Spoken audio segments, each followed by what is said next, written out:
National Institute of Epidemiology was established with merger of two ICMR institutes. One institute called Institute for Research in Medical Statistics, which was functioning in the city of Chennai, and also there was a very big field unit of Jalma Leprosy Institute, which works in Agra.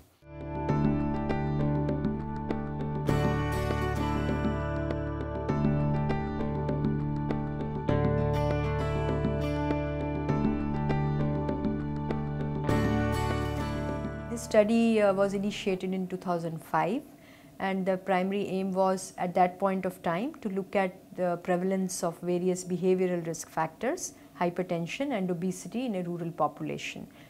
In addition to this, over time we also felt that there was a need to document the newer risk factors that were becoming more important, like the indoor fuel use. And in our population also we found that the mosquito coil use was very common due to high mosquito density. And all these various kind of indoor air pollutants, they release particulate matter.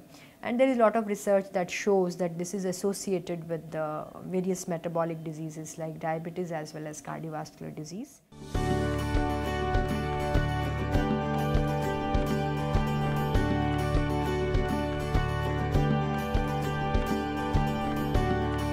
So one of our goal is to educate them. So at the end of the interview, we educate them about various lifestyle changes, and we, based on the lab tests, if we found that they have got any disease, we refer them to the appropriate facility, and we also do follow up to ensure that if they have a disease, that they should seek treatment for that. So our idea is to use the study results to build a kind of profile of cardiovascular risk factors in the rural population, and also to estimate the burden, the new onset disease burden, which is very useful for planning what kind of interventions are required for controlling these diseases.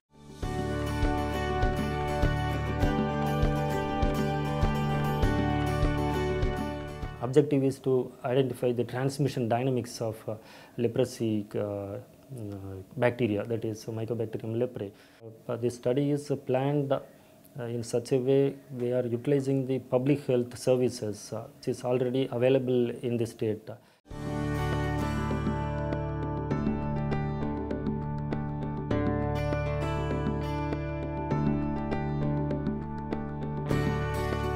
Hello madam. நாங்கள் ஐசிஎம்ஆர்லேருந்து அயப்பாக்கத்தில் இருக்குது. இது தொழுநோயின் ஆரம்ப அறிகுறி எப்படி வரும்ன்றதை அதுக்காக நாங்கள் இந்த கணக்கு எடுக்கிறதுக்கு வந்திருக்கிறோம். மொத்தம் 4 பேர். இப்போ வீட்டில் எத்தனை பேர் இருக்காங்க? இந்த photo காட்டவா?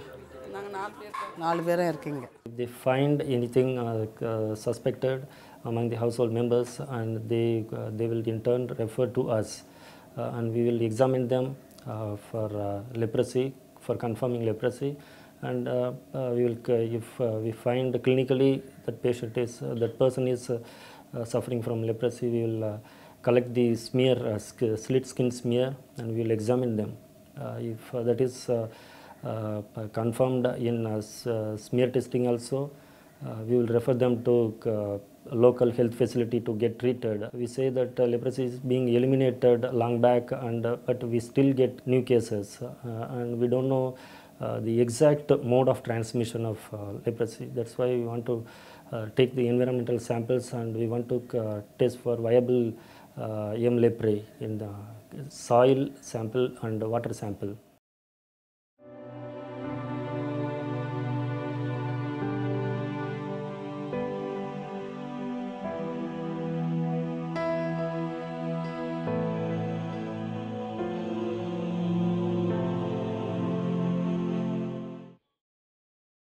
First phase of the project, we plan to recruit children for the study in the age group of 1 month to 59 months. And in the second phase, we plan to add another 20 plus sites. And in the third phase, we are planning to have field-based clinical surveys to estimate the burden of disease in the community.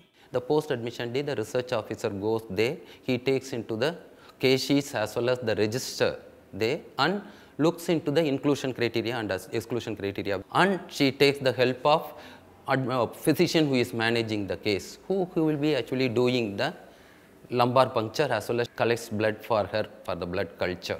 Once we get the CSF sample from our wards after lumbar puncture, we proceed according to the cell count and according to the culture. So once the cell count is more than 10, WBC count, and when the cells in the CSF cells is more than 10, then we proceed for latex agglutination test, and that is a confirmatory thing. Simultaneously, culture for CSF is also being done on blood agar plates, chocolate agar plate, and the routine media, McConkey and nutrient agar plate also. So the common organisms isolated are Haemophilus influenza type B, and then Streptococcus pneumoniae, and then meningococci, that is Neisseria meningitidis. The greatest challenge is the isolation of the bacteria causative organisms. That is the biggest challenge, which we are streamlining and through innovations improve the result yield.